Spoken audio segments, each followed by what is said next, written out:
Shalom Bapak Ibu yang terkasih dalam nama Tuhan Yesus Kristus. Pada saat ini kita akan mendengarkan kebenaran firman Tuhan. Sebelumnya mari kita berdoa. Kami memohon pimpinan-Mu Tuhan dalam hidup kami dengan kekuatan Roh Kudus-Mu. Memampukan kami mengerti firman-Mu, mengerti kehendak-Mu dalam hidup kami. Dan terlebih-lebih Tuhan untuk menjadi pelaku-pelaku firman-Mu. Hanya kepadamu kami berdoa dan bersyukur. Haleluya, amin.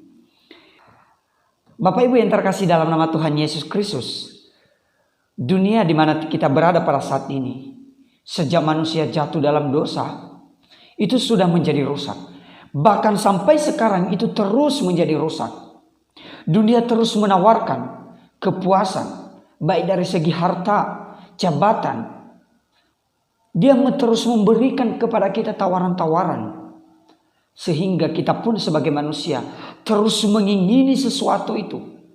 Ingin mencapainya, ingin menggapainya. Sehingga banyak manusia begitu banyak berlomba-lomba untuk menggapai sesuatu. Dan pada akhirnya yang diberikan dunia bukan membawa kita kepada sesuatu hal yang benar. Bukan menuntun kita kepada jalan kebenaran. Tetapi justru hal itu merusak kehidupan kita. Pada saat ini kita dapat melihat begitu banyak hal yang terjadi. Ada begitu banyak orang yang melakukan tindak kejahatan hanya karena ingin menjadi lebih daripada orang lain. Menjatuhkan sesamanya. Ketika kita orang yang percaya ada di tengah-tengah dunia ini, yang menjadi pertanyaannya untuk kita adalah, karena kita sedang berada di dalam dunia, bagaimana sikap atau tindakan kita? Apa yang harus kita lakukan? Apakah kita terus mengikuti arus dunia yang begitu rusak itu? Atau sebaliknya? Atau kita terus bertahan dalam posisi kita? Mari kita merenungkan kebenaran firman Tuhan ini dengan tema berbeda dengan dunia.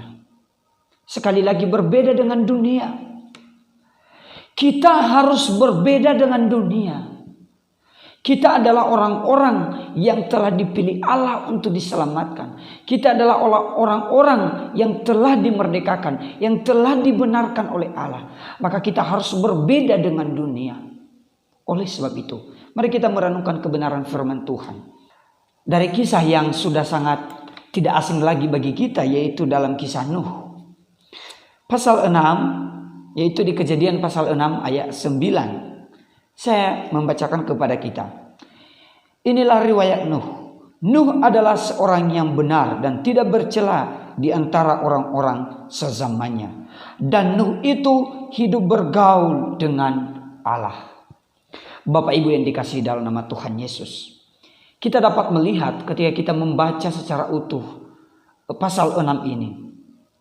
Dia menceritakan di sana bahwa begitu banyak kejahatan yang dilakukan oleh manusia. Secara khusus pada saat itu, dosa yang dilakukan mereka adalah yaitu dosa seksualitas. Dan lebih daripada itu, manusia terus melakukan dan melawan kehendak Tuhan. Mereka memberontak kepada Allah. Sehingga pada akhirnya Allah murka. Allah menjadi marah. Tetapi ada yang berbeda. Seorang pribadi yang luar biasa, yang memang dipilih oleh Tuhan, dijadikan oleh Tuhan untuk menjadi sarana untuk membangkitkan kembali keturunan manusia. Yaitu siapa? Nuh. Dia mendapat kasih karunia di mata Tuhan. Nah, oleh sebab itu, mari kita melihat bagaimana kehidupan Nuh. Kita dapat melihat di sini bahwa Nuh adalah seorang yang benar dan tidak bercela. Ini adalah poin yang pertama. Ketika kita menjadi berbeda dengan dunia, kita harus menjadi orang yang benar dan tidak bercela. Kita adalah orang-orang yang telah dipilih oleh Tuhan. Kita telah dibenarkan oleh Allah. Maka sekarang karena kita telah dibenarkan oleh Allah, kita harus mempunyai kehidupan yang benar di hadapan Allah. Seperti yang dilakukan oleh siapa? Oleh Nuh. Dia mendapatkan kasih karunia Allah. Apakah dia menyia-nyiakan kasih karunia itu? Apakah dia berkata bahwa karena saya telah menerima kasih karunia Allah, maka saya bisa berbuat seenaknya saja? Tidak. Dia justru hidup benar di hadapan Allah. Dia menjadi orang yang berbeda di tengah-tengah di mana dia berada. Orang sezamannya, sekitar di mana dia berada. Mereka melakukan dosa. Dia melihat, dia berbaur dengan mereka. Dia ada di tengah-tengah mereka. Tetapi apa yang dilakukannya? Apakah dia ikut terjerumus bersama-sama dengan mereka? Tidak. Dia memiliki gaya hidup yang berbeda. Dia memiliki gaya hidup yang sangat jauh berbeda dari mereka. Bapak Ibu yang dikasihi Tuhan, ketika kita mau hidup berbeda dengan dunia, karena kita adalah orang-orang yang telah menerima kasih karunia Allah, kita adalah orang-orang yang telah dipilih oleh Tuhan, kita adalah orang-orang yang percaya, kita harus memiliki sikap hidup, gaya hidup yang berbeda, yaitu hidup benar di hadapan Allah. Bagaimana hidup benar di hadapan Allah? Kita harus hidup di dalam kebenaran Allah. Kita harus berpegang di dalam kebenaran Allah. Kita harus hidup sesuai dengan kebenaran Tuhan. Saudara-saudara yang dikasihi Tuhan, ini memang sangat tidak mudah. Seperti yang dilakukan oleh Nuh.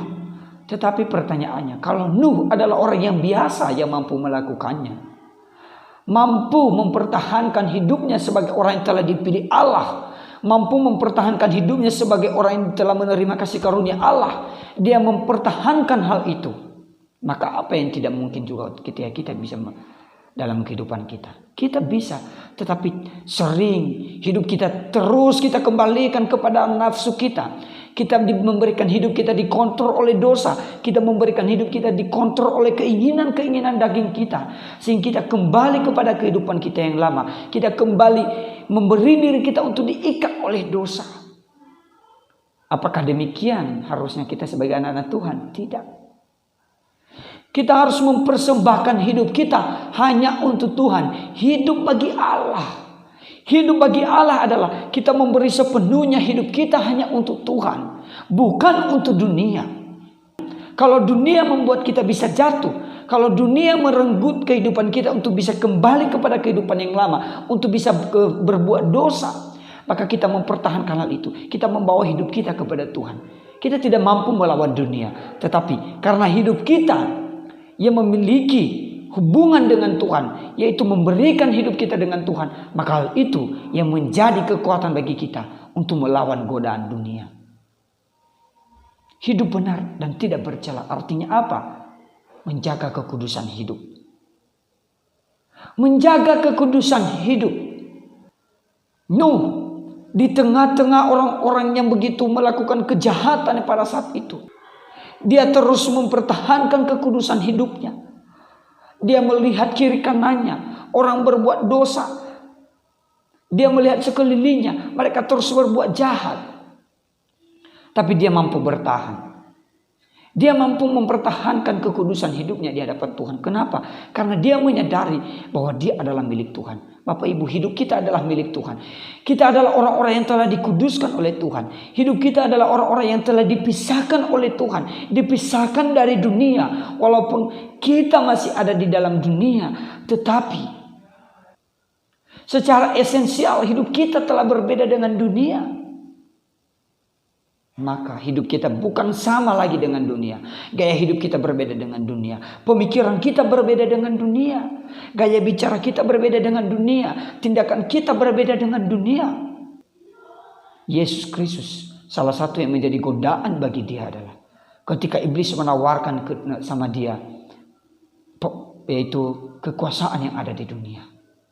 Bapak Ibu, kita tidak dapat pungkiri bahwa kita bebas dari semuanya itu. Karena memang kita berada di dalam dunia. Dan justru itu terus menjadi tantangan dalam kehidupan kita. Pertanyaannya, apakah kita mampu melawannya? Apakah kita mampu bertahan hidup benar dan tidak bercela? Maka perenungan bagi kita. Apakah kita mau hidup berbeda dengan dunia? Selanjutnya, Nuh hidup bergaul dengan Allah. Ini memberikan keterangan kepada kita bahwa Daud memiliki keintiman, memiliki hubungan pribadi dengan Tuhan. Dia memiliki persekutuan dengan Tuhan secara pribadi. Bapak Ibu yang dikasihi dengan Tuhan. Hanya orang-orang yang terus membawa hidupnya dan terus membangun persekutuan dengan Tuhan. Yang terus memberi totalitas hidupnya kepada Tuhan. Membangun relasi yang benar kepada Tuhan. Hanya mereka lah yang mampu bertahan hidup di tengah-tengah godaan yang ada. Yang mampu bertahan, mempertahankan kekudusan hidup. Mempertahankan kesalehan hidup di tengah-tengah dunia yang begitu rusak. Yaitu dengan membangun persekutuan yang intim dengan Allah. Hubungan yang intim dengan Allah menunjukkan bahwa kita hidup di dalam Allah. Kita hidup di dalam Dia, bukan di luar Dia. Kita memang tinggal di dunia, tetapi kita tidak tinggal lagi di dalam dunia, yang artinya dunia menguasai kita. Tidak. Jangan kita membiarkan diri kita yang seharusnya milik Allah, kita membiarkannya untuk menjadi milik dunia. Tidak. Hidup kita harus berbeda dengan dunia. Sebab itu mari kita membangun hubungan pribadi dengan Tuhan. Terus tiap-tiap hari membawa hidup kita bersekutu dengan Tuhan. Maka sangat ironis ketika kita berkata, saya hidup sebagai anak Tuhan, saya orang percaya, tetapi jarang kita membangun hubungan pribadi dengan Tuhan. Jarang kita membuat persekutuan pribadi dengan Tuhan. Bagaimanakah kita mengatakan saya mempunyai hubungan yang intim dengan Tuhan? Bapak Ibu yang dikasihi Tuhan, ketika kita mau berbeda dengan dunia, marilah mempunyai relasi yang benar di hadapan Tuhan. Hanya orang-orang yang mempunyai hubungan yang baik dan benar kepada Tuhan, yang mampu mempunyai hidup juga yang bisa melawan dunia, yang mampu berbeda dengan dunia.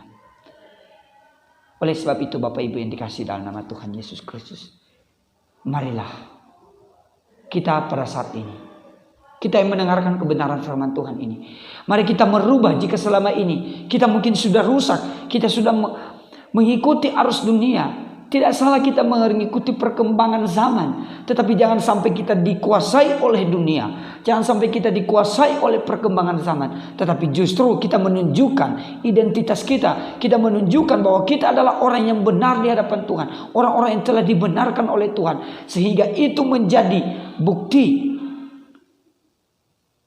bahwa kita berbeda dengan dunia. Dari gaya hidup kita, vision kita, style kita. Kita harus membiasakan ketika gaya hidup kita berbeda dengan dunia. Orang-orang melihat luar biasa. Ini adalah anak Tuhan. Kita diingatkan oleh kebenaran firman Tuhan ini. Mari kita hidup benar di hadapan Tuhan. Mari kita terus hidup dalam kebenaran Tuhan. Hidup sesuai dengan kebenaran Allah. Memberikan hidup kita, mempersembahkan hidup kita kepada Allah. Karena kita adalah hamba-hamba Tuhan. Kita hidup dalam kekudusan. Karena kita telah dipisahkan oleh Tuhan di tengah-tengah daripada dunia.